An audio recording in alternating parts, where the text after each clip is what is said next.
सेवन केल्याबरोबर अवघ्या गोपाळांनी आपल्या अंतकरणातून तो गौरव उद्गार काढला. तुकोबर त्याचं वर्णन करतात. उपजोनिया पुढती येऊ काला खाऊ घरी भात की भगवंता याच कार्याकरिता आम्ही वारंवार तुझ्या सोबत जन्म घेत होतो नाही का. या प्रसादाने खरं आम्ही तृप्त झालो. हा प्रसाद पुन्हा पुन्हा त्या ठिकाणी प्राप्त व्हावा याकरिता आम्ही पुन्हा पुन्हा जन्म घेऊ. उपजोनिया पुढती येऊ काला खाऊ दही भात.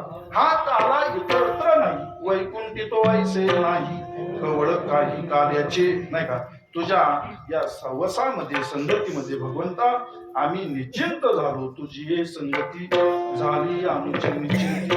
हे सुख इतरत्र नाही, नाही देखील ते मिळे भोग सुखाचे सोळे. म्हणून आता तुला सोडून आम्ही जाणार नाही. तुका म्हणे आता आम्ही न वजो दौडीत आहोत नाही का. एवढा जर तुझ्या सानिध्यामध्ये सुखाचा लाभ त्या ठिकाणी प्राप्त होत असेल, काल्याच्या प्रसादाचा लाभ त्या ठिकाणी प्राप्त होत असेल, तर तुला सोडून आम्ही का जावं नाही का. या प्रसादाकरिता पुन्हा पुन्हा जन्माला येऊ. भले हा गर्भवास कितीही भयंकर असला तरी नाही का. तुका म्हणे गर्भवासी, तुका म्हणे गर्भवासी, तुका म्हणे गर्भवासी, तुका म्हणे गर्भवासी. सुखे घालावे आम्हासी, सुखे घालावे आम्हासी.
मोक्ष सुखा अनुलाथा.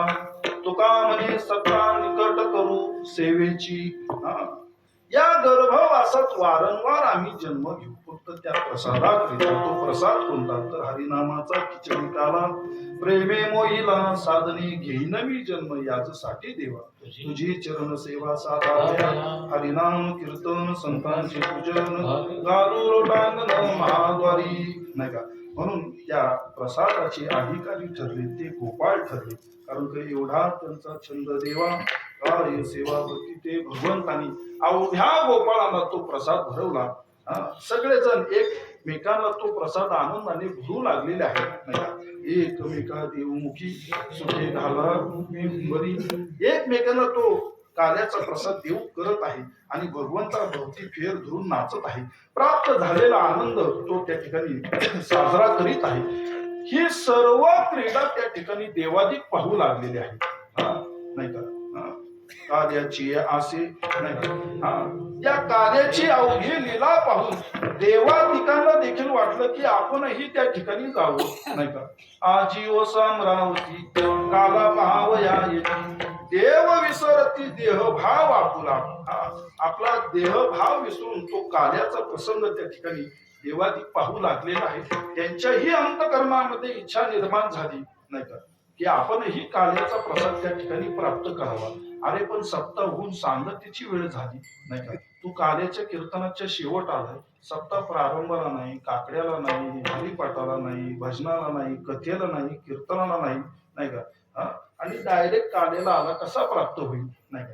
हे संत महात्म्यांची मोठी कृपा आहे की प्रत्येक सप्ताहांती आपल्याला काल आहे, परंतु काल्याच्या प्रसादाचा अधिकार सामान्य नव्हे, ब्रह्मादिकांना तो त्या ठिकाणी प्राप्त झाला नाही. हा? ब्रह्मादिकांनी विचार केला की गवळीयांची ताक पिरे कोण पोरे चांगली, ती गवळ्यांची पोरं आहे आणि त्यांच्या सोबत आपण काल्याचा प्रसाद घ्यावा हे योग्य नाही. आपण देव आहोत, श्रेष्ठ आहोत, लाजे त्या शिवाला नाही. अंतकरणामध्ये जर संदेह निर्माण झाला, लज्जा निर्माण झाली, तो प्रसादापासून त्या ठिकाणी मुकला जातो, नाही का? ब्रह्मादिकांची देवादिकांची हीच अवस्था त्या ठिकाणी निर्माण झाली.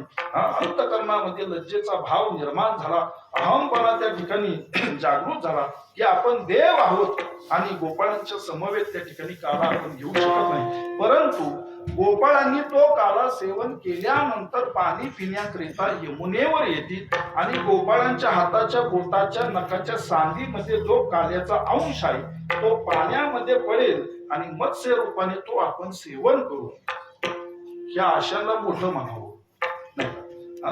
अहो जो सरळ त्या ठिकाणी निर्लज्ज होऊन भक्ती भावाने पंक्तीला बसतो, नाही का, आणि आवाज देतो रामभाऊ, पाहुण्याला गुलाबजाम वाढ घ्यायचे त्यालाच असतो, नाही का? एवढं त्या ठिकाणी आनंदाने पंक्तीला बसावं, हवं तेवढ्या प्रसादाचा तो लाभ घ्यावा, नाही का? परंतु देवादिकांना ब्रह्मादिकांना त्या ठिकाणी लज्जा उत्पन्न झाली. मग काल्याची असे देवजळी झाली मासे कुसोनिया असे दिली सांगते. हा भगवंताने सांगितलं, गोपाळांनो चालला पाणी पिण्याकरिता तर ठीक आहे, सगळ्यांनी आपापले हात कमरेला पुसा. प्रसादाचा अंश त्या ठिकाणी राहत नाही, प्रसाद राहत नाही, नाही का? मत्स्य रूपाने त्या ठिकाणी यमुनेच्या जळामध्ये देवादिक आले, परंतु प्रसादाला मुकले. फक्त अंतकरणामध्ये संदेह निर्माण झाला. परंतु गोपाळ त्या ठिकाणी अधिकार संपन्न ठरले. का तर एवढा त्यांचा चंद देवा काय सेवा भक्ती.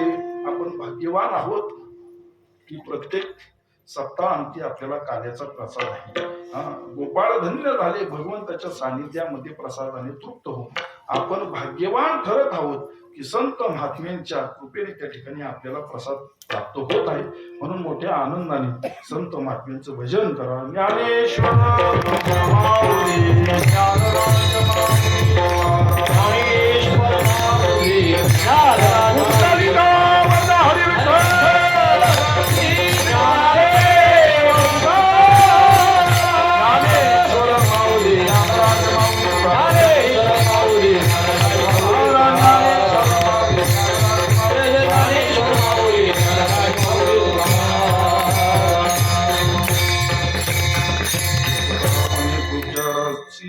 रूपरासी नकळा एवढा त्यांचा छंद देवा काय सेवा मुक्ती. ते सर्वांनी आपापले हात वरती करायचे. जोपर्यंत जगद्गुरु तुकोबऱ्यांचं भजन चालू आहे तोपर्यंत सगळ्यांनी टाळी वाजून तुकोबऱ्यांचा नामघोष करायचा. तुका